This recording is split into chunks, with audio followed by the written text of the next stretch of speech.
So, hi everybody, welcome. Welcome to Hi, hi, hi. week two. I'm still struck by the how pertinent the meditation is, how grounding it is before we start. And Marjorie, what you were just saying, I was thinking specifically about Viktor Frankl and when you think about it with wartime and what he wrote about.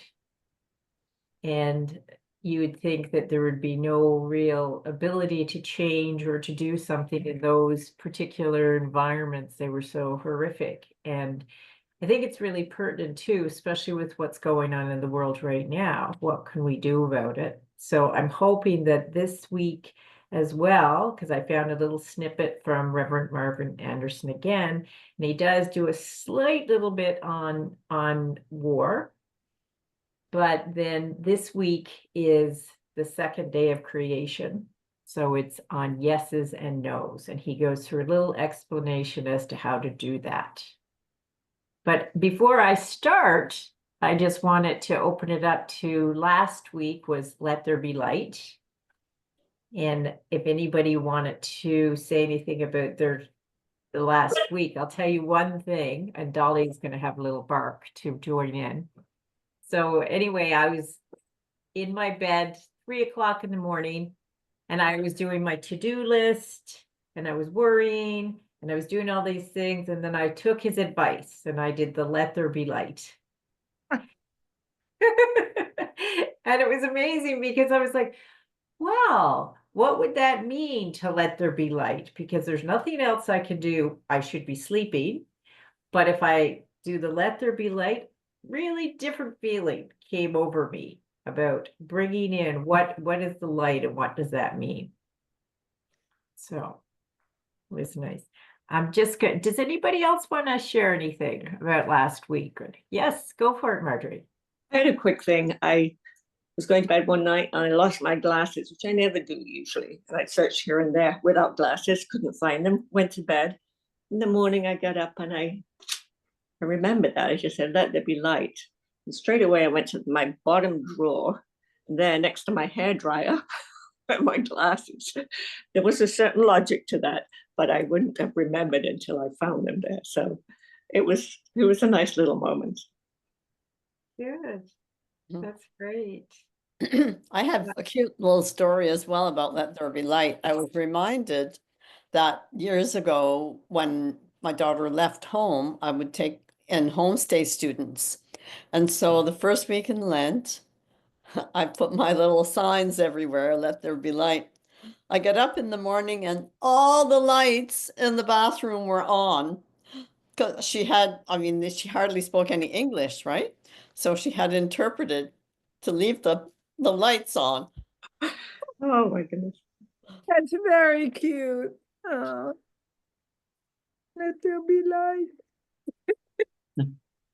Well, Gloria, I want to say to you too, thank you so much for sending those affirmations.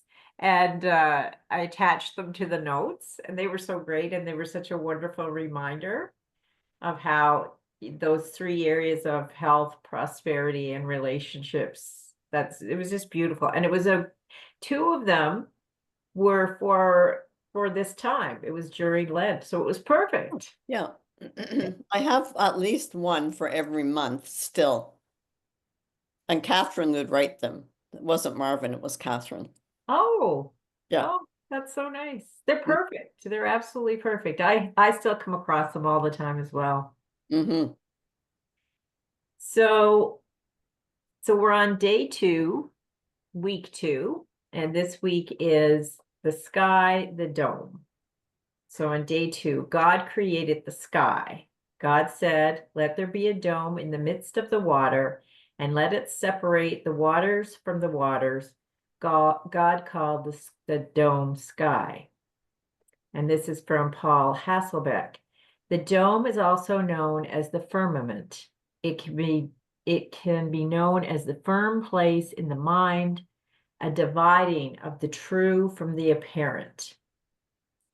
So the affirmation for this week is, I say yes and no. And Reverend Marvin used to say, yay, yay, or nay, nay. So with that, why don't we listen to Marvin again? And then I'll talk a bit more about some ideas. I also even thought about something. I don't know if Reverend Rosemary is going to join us, but she has a really lovely thing as well with the map of consciousness. But if she doesn't show up, I will send that as well and talk a little bit about that. Okay. Let me know if you can hear Marvin. It's about 6 minutes. And the curriculum has to do with learning how to reconcile opposites. But first, you have to learn to identify the opposites, and not on the level of polarity, not on the level of duality. Let me try to explain that for a moment, because these are terms you may not be familiar with, philosophical terms. Polarity simply means like yes and no, opposites. Neither one is necessarily good or bad, no values attached to them.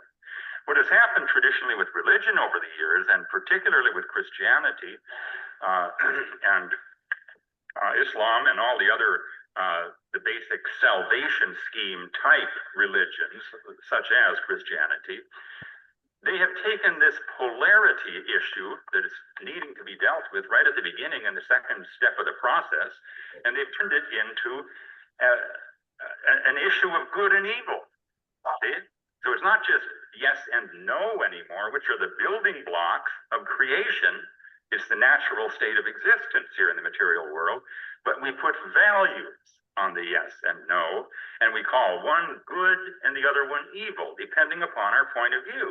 And if you are honest and look around, you'll see that it's true in politics and religion and everywhere else, that whichever side you're the one you're on is, of course, the good side, and the other side is evil.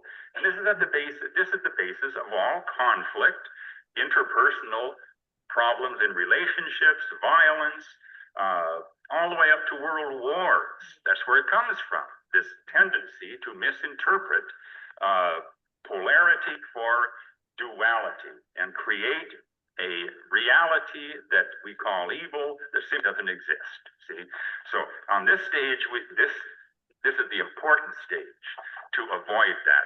Charles Fillmore, in his writings about this creative process, the co-founder of Unity, says, do not make the mistake of trying to start your creative project on step 3 or on day 3. In other words, the one we're going to next week. I've talked about this every year, but I'm going to go into more detail now about why that's important this morning. And again, it's that touchy subject.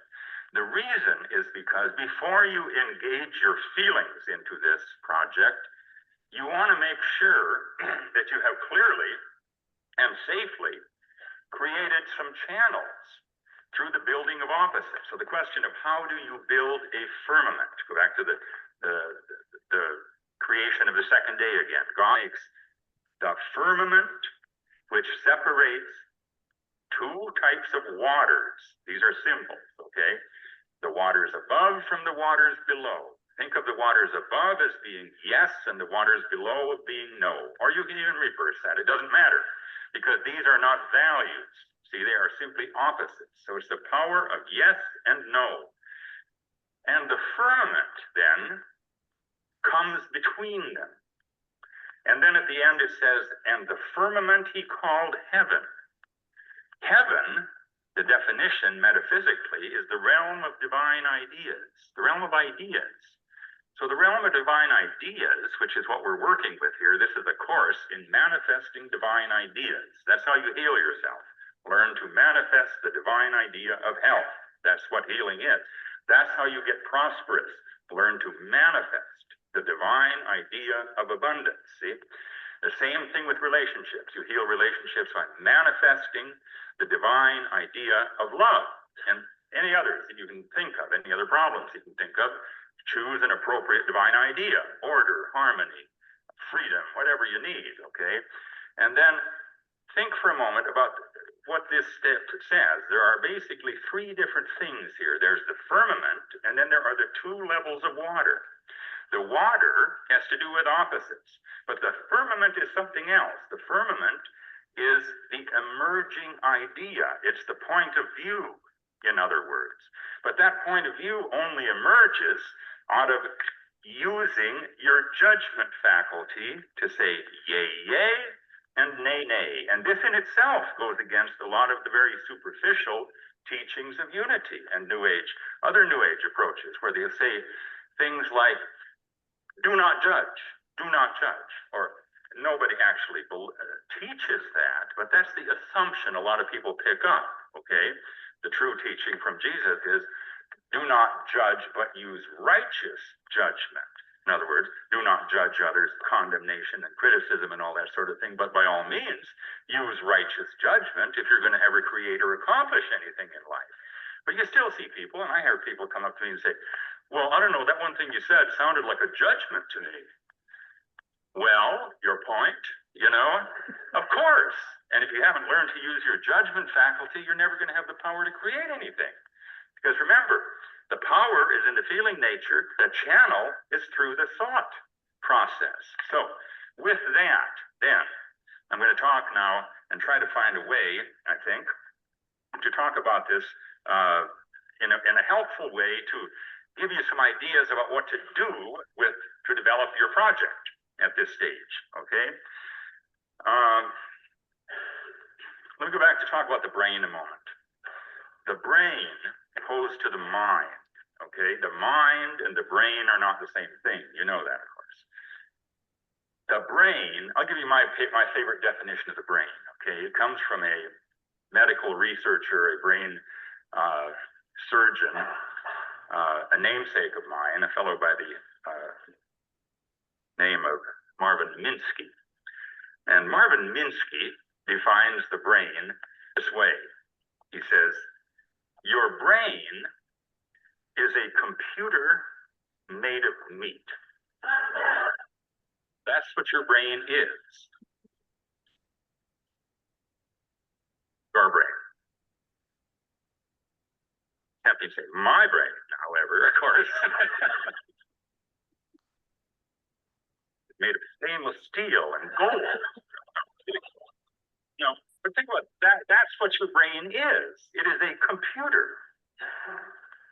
Only it's just made of meat.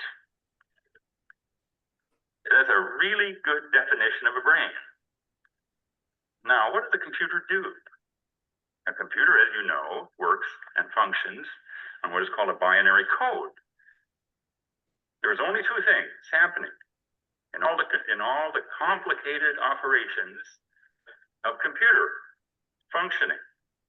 It's all based on the code of 1 and 0. Little gates, silicone gates, are either open or closed. That's all. Everything is based on just yes or no, in other words. See? 0 or 1. Not even 1 and 2, but 1 and 0. And 0 is a much better symbol for no, because the power, there is no power, see, of evil in the sense of an opposition to good. It's just 0. Nevertheless, if the gate is closed, you're not going to be running energy through your system. Now, the brain then, give it a break, okay? The brain is very good at what it does if it's developed. But a lot of people have not developed their brains. And here's where I'm going to start making people mad, I'm afraid. I decided to stop him there. Yeah. Oh my God. And it's not anything that he says that's offensive. It's just Marvin is such a great speaker and he goes off on tangents. And at the end of this one, he told this, I don't know if anybody ever heard him tell the story of Shorty, the cowboy. It is so funny, but he's such a great storyteller.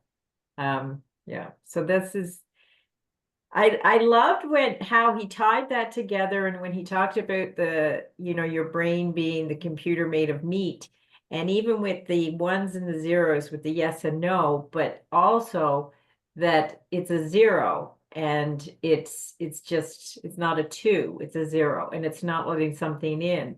And I think that that's probably one of the most important parts of this week, is not to assign the good or evil, but to say the yes or no, whatever it is with regards to your creative process. And I had a few things happen even last week, and they weren't too pleasant. And it was just with a handyman that came in and did some work on my place. And I didn't feel okay about some of the things that happened. And I was like, oh, why is this happening when I'm doing my creative process? And I thought, I thought of you, Dr. Maya, because you said last week about you don't know how something is going to turn out. You don't know with your creative process what's going to happen. But what happened was I was still in the let there be light, and I was doing, okay, I'm not okay with what's going on. I'm not feeling comfortable with what's going on. So I took my time and I did the let there be light, and I was very clear on my yeses and my nos. And I followed through. And I thought this is a really good thing for me to make sure that when something happens that I don't want to let in, that I can do it and I can handle it and I'm okay with it. And so it turned out to be very good. So always surprises. So this week is the week to separate things into the 2 piles. So some of the suggestions are you're building a foundation of opposites. And what I do, and I've done it many, many years, and it's interesting because when people do this, they say, oh, I feel so much lighter, is go through your books or go through your clothes and decide what you can give away, what you don't want anymore. And it just starts the process of making decisions. You can bring your creative project in mind, but once again, he said, but the divine idea. And just the separating, and even my situation with the handyman, it's like, no, this is a no. I'm putting that in the no pile. And I talked to a few friends about it, and different friends had different opinions about what had happened. But in the end, I had to decide. I had to decide what I was going to do. And it was a very interesting exercise. So that was more of a relationship situation with a person who was doing work for me, but there can be books, clothes. I even go through my fridge. I look at things that I don't want to eat anymore, or they're not good, and I do whatever I want to do. My cupboards. And basically it is what fits in your life and what doesn't anymore. This is not to say whether something is good or bad. It is to clarify your divine idea. And it's interesting. It's really interesting just in that process. And we're still in the involution stage. So it's still very much, what you're doing personally. You're not doing the actual action stage yet. But for me, I like it because there is some action involved. There is some deciding. And even in my books, I'll say, well, I've had this book for 10 years now and I've never read it. And did I want to read it at the time, or is it something that I can give to somebody else and they would enjoy it? Same thing with clothes. Anything that I don't need or it doesn't fit anymore, or I don't want it.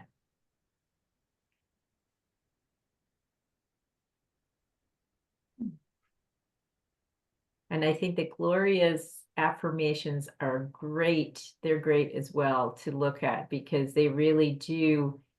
And I didn't know, Catherine, that you did them. I didn't know that. Oh, not you. Oh, I can't hear. No, I'm sure she means Catherine Catherine Anderson. Anderson. Oh, Catherine. Okay. Oh, I see. Okay. I was like, oh, wow, you did them, Catherine. No.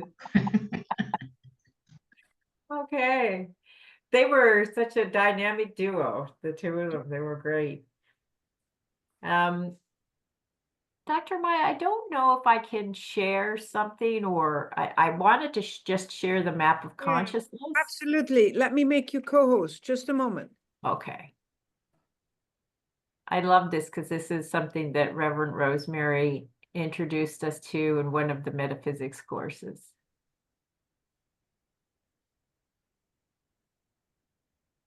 You are now co-host. So you can now go share.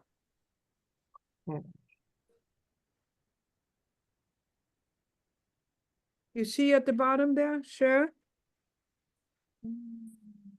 Yes.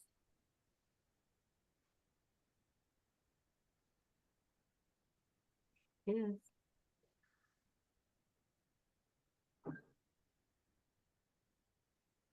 Okay. Can you see it, everybody? Yeah. Yeah. Okay. Oh, did I just get rid of it? No, it's there. Oh, it's there. I can't see it, but everybody else can see it. Good. Okay, I'll look at my thing right here. So I love this map of consciousness. And look, it's by David Hawkins. So Marjorie, this was one of the guys that I'll send it as well with the notes that I send this week. And I have it on my desktop and I go back to it many, many times. And I'm so glad that Reverend Rosemary introduced me to this. And just look at, I love the energetic log. So if you're in the shame, it would be 20, whereas if you're in enlightenment, 700 to 1,000. And that is so interesting because I find that, when you're feeling down or you're feeling, like even despair, regret, blame, and when we think about what's going on right now in the world, it's very easy to go into those places because there's so much that is happening. But then to be able to do these things, for me, I find that I can raise my level of consciousness and I really feel the difference in what I'm doing. Yesterday, I was a part of the count. They did a homelessness count. And it was rainy and it was dark and went there at 6 a.m. and we had to go and talk to people and do surveys. And I was feeling uncomfortable about it. But it was actually really nice. We had these tobacco ties and there was Indigenous ladies that did 5,000. So we gave them as gifts. And I've worked a lot with homelessness, yeah. And it was sort of uncomfortable, but it was also very inspiring and people were very nice. We talked to people all over the place and asked them about what their experience was and we talked to them about their opinions on the matter. So even though it was like it was like the mood of the day with the rain and the darkness and everything, it sort of added to the gloominess. And then towards the end of it, it was a very different feeling. It was doing something that's I feel that it's so necessary. It keeps getting worse, it seems. So I can easily jump into, oh, why do I even bother? Because it's only getting worse. And then I think, well, no. And I think that that's what Marvin said as well. Or no, I think it was you, Marjorie. It's like that peace and love is still may not seem like something, but it's still so necessary, especially in difficult times. And that's where I love the map of consciousness. Can you make that any larger on your end? I can. Yeah, good. Okay. Perfect. Because we might wanna take a picture of this, right? Yeah, I just want to get it all in here. Debbie will be sending it to us, Dr. Maya. Yeah. And Reverend Rosemary has so much information on this, and she just talks about it every time. I'm trying to get it so it'll fit, but I will send it as well. Okay, that'd be great. Yeah. I was wondering, Mhm. in relation to peace, and what's going on in the world, can you give us a little more ideas of how to use 0 and 1?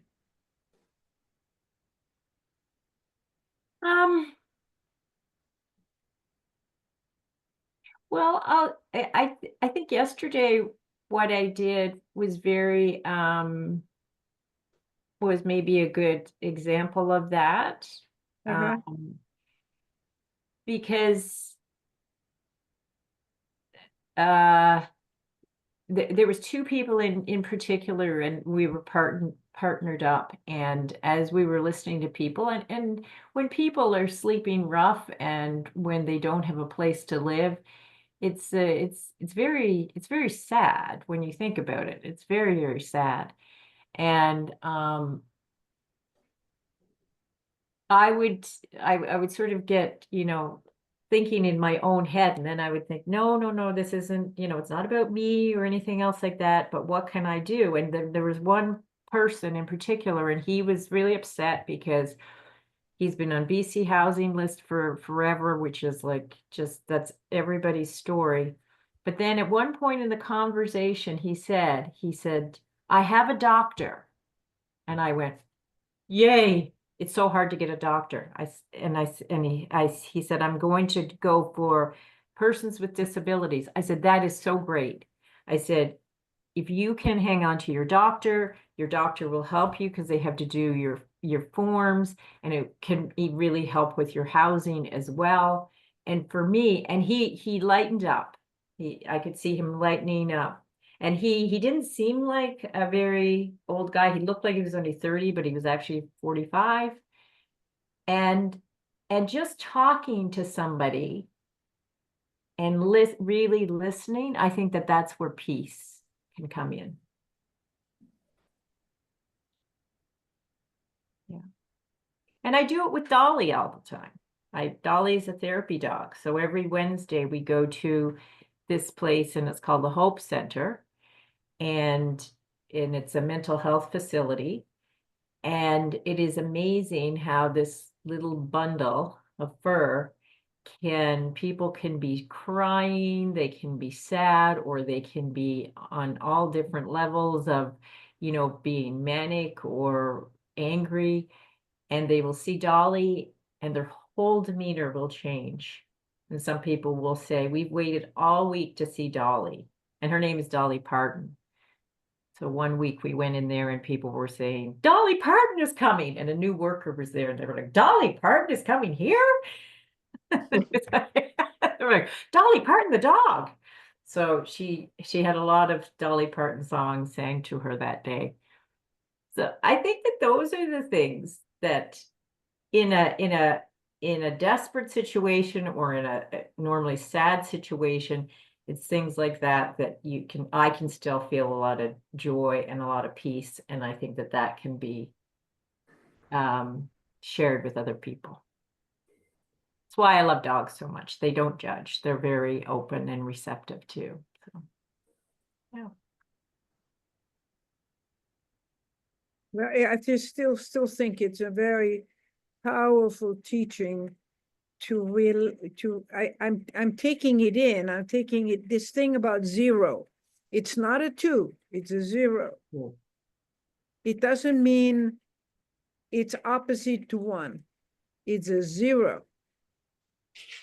And how do I bring that into my Unity teaching of affirmation and denials, right? I mean, it's not about, it's an emptiness. It's a non-presence of anything. It's empty, it's 0.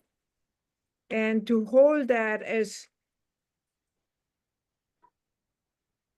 and in a way, it's an updating of good and evil in a very visual way, this 1 and this 0. But it's a new way to think in Unity.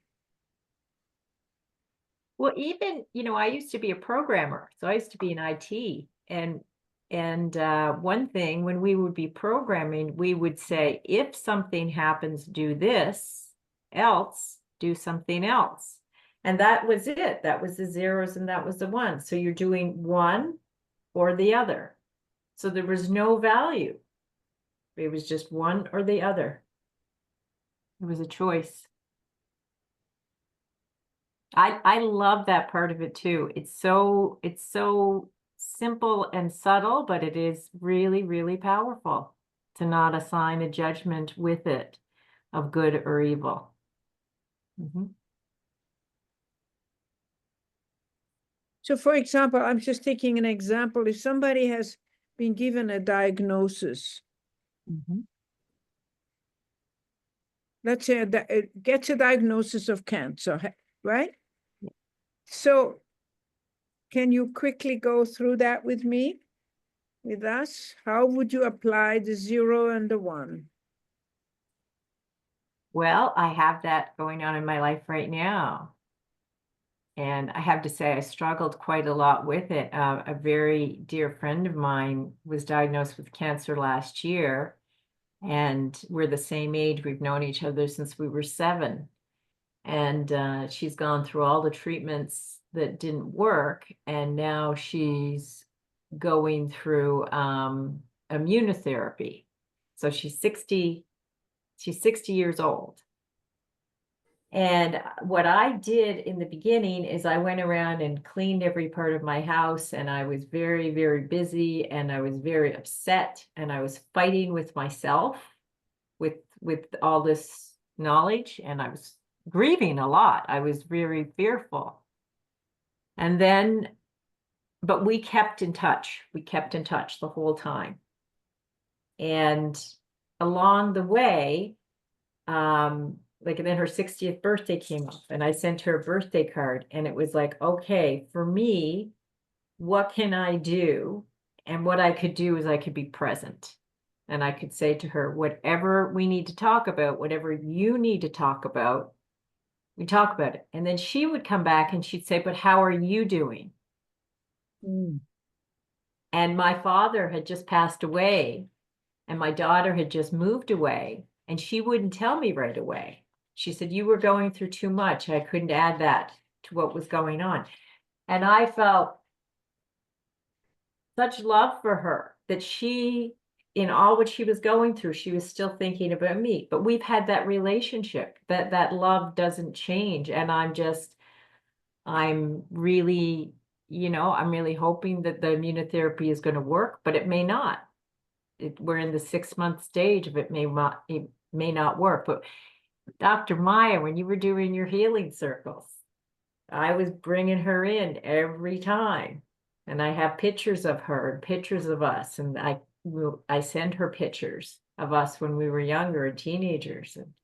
And so that's the way that that's the way that I have handled a tough diagnosis like that. But can I ask something about that, Debbie? Mm-hmm. So there's no value attached to a diagnosis being clear or being so-called malignant, having a cancer. Is there any way to apply that kind of situation to what Marvin is talking about, or am I getting it wrong somehow?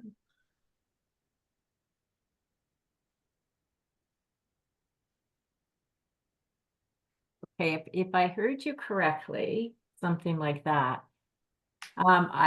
For myself, and this is one thing that I did with my father as well, is when something like that is very upsetting, and it's like people have a tendency, I don't want this to happen, so they tend to fight it.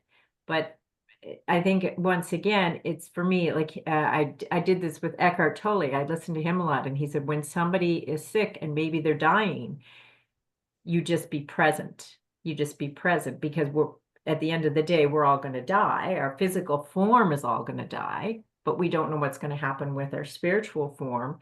But it is to be with that person through that part of their life, because they're still alive. It's just that they've had a diagnosis of cancer or a serious illness. Sure, but I'm not talking about if you're with that person. I'm talking about if you are that person with the diagnosis. That person. Well, a lot of people will talk about that too. This is a time of awakening. A lot of people who have lived their life, maybe chasing for money or possessions or whatever, they'll get a serious diagnosis and they will have an awakening, a spiritual awakening.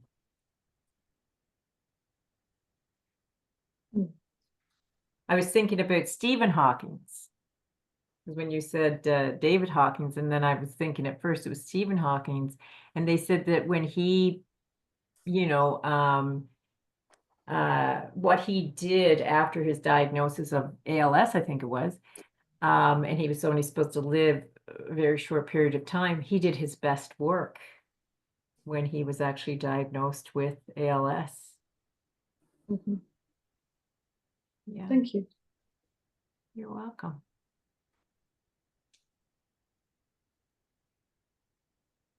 I was wondering if anybody else has still some question about the 0 and the 1. Yeah. I think that those questions are going to develop over the next week from my own point of view. Something Hopefully. about Good. I don't know how to stop sharing here. I still have this thing up. So I thought the 0 and the 1 are just yes and no. It's just another way of saying yes and no without adding value to it. yeah. So you're saying that's good. That helps. So you're saying the diagnosis comes in from the doctor, it's cancer, and you're saying yes and no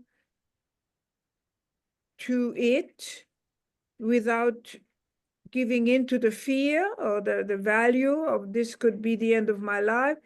You know what I mean? I'm still looking for what do I do in that moment, building a foundation that is yes and no without judgment.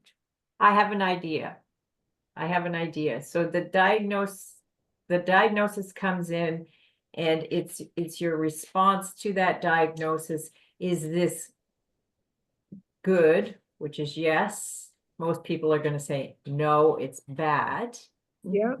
And it's still a choice. It can be, this is terrible, this is awful, I have to fight, I'm going to do all these things, my life is over. This is what happened to my friend. This is what she shared with me.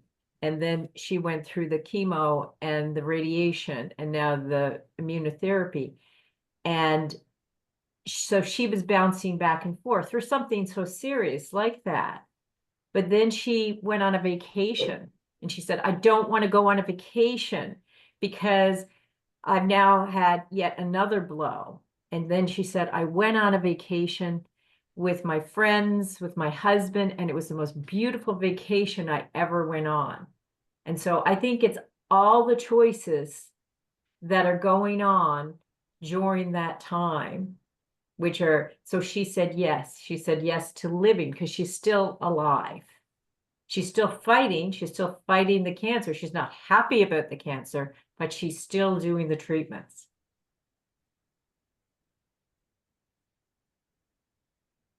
If that makes any sense, but that's my way. And I don't think I thought that way for most of my life. I had a very much a good and bad, yes and no, which this is good, this is evil, this is terrible, this is great. So although you are making choices,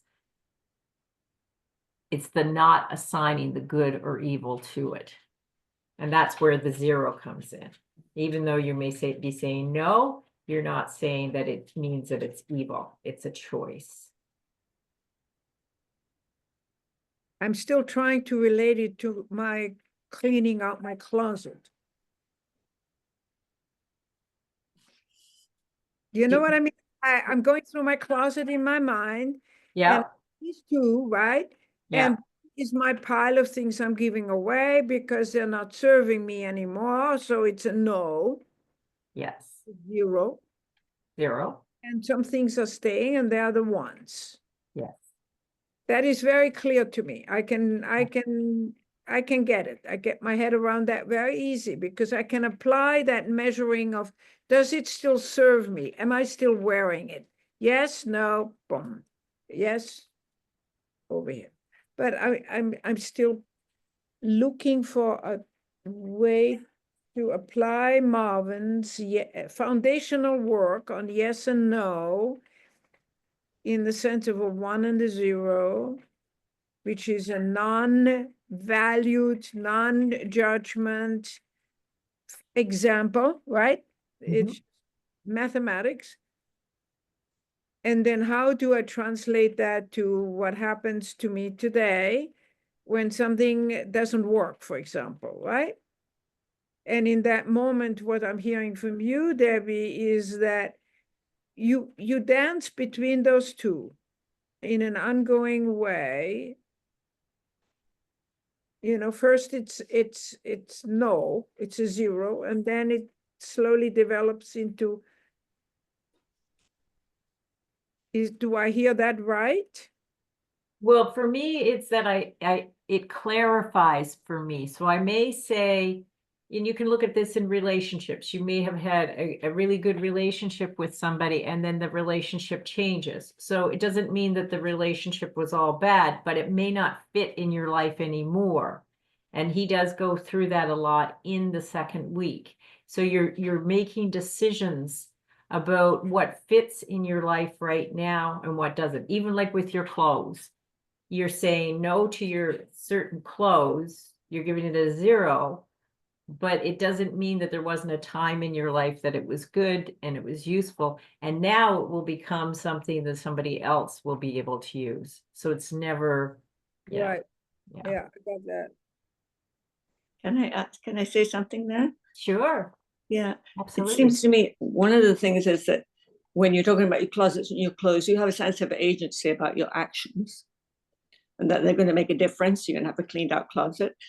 When you're getting a diagnosis, for example, that's good or bad, you don't have a feeling of any agency over that. And I know you mentioned Stephen Hawkins, he did his best work after his diagnosis, but that for me is the difference, to struggle with the fact that in that case, you don't appear to have any agency.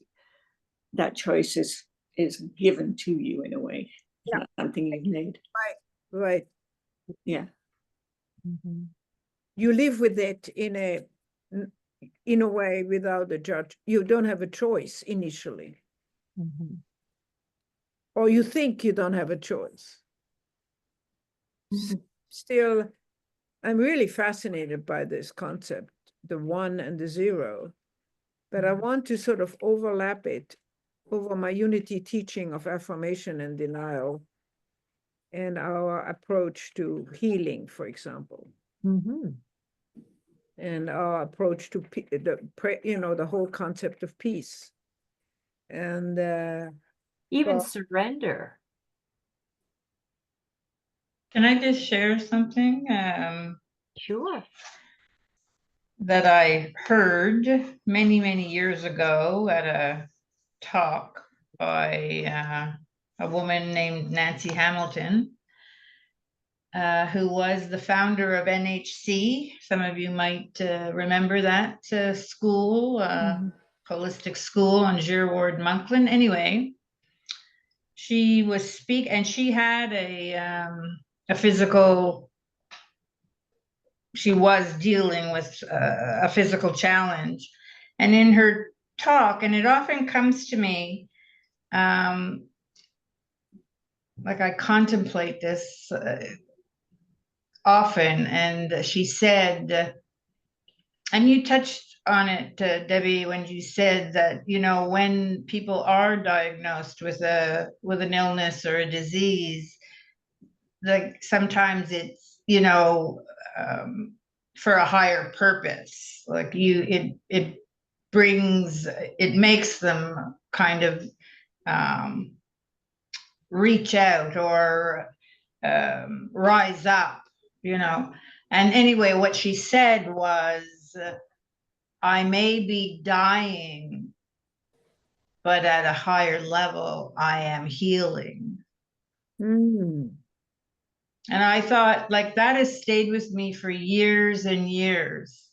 And you can, you know, put it all into, you know, like you said, we are going to get out of these bodies. And so how you accept the challenge and rise above it, you know, and surrender, what, like you just said, is all plays into it, you know, and I have no idea what that means in terms of zeros and ones. I think it does. Yeah. Yeah. Yeah, and I just want to, Debbie, I sent you a little note in the chat, if you would just look at it, please. But yeah, so that's my little blurb. I may be Okay. dying, but at a higher level, I am healing. Catherine, did I send it to you last week? No. Okay. I'm sorry, and I missed. That's okay, I got it, but I got it, just include my email, please. Susan, I forgot, Me yes. too, please, me too. You didn't get it? I'm sure I got you. Okay. Catherine, I think we are at 10 o'clock. yeah, and I don't know who Louise is. I want to make sure I get Louise too, her email. Louise, do you hear us? She's on the, I can get in touch with her for that. Okay. okay, thank I you. sent her last week's, Debbie, Okay. Oh, thank you. Thank you. but yeah, we can give you her email. Perfect. Okay. So I'll send you the notes, and I'll also send the map of consciousness, and I'll include everybody. But thank you so much, everybody. you. It's been such a great discussion. It has, yes. We'll Thank you. keep Have a that. great day. Thank you. Bye. Bye.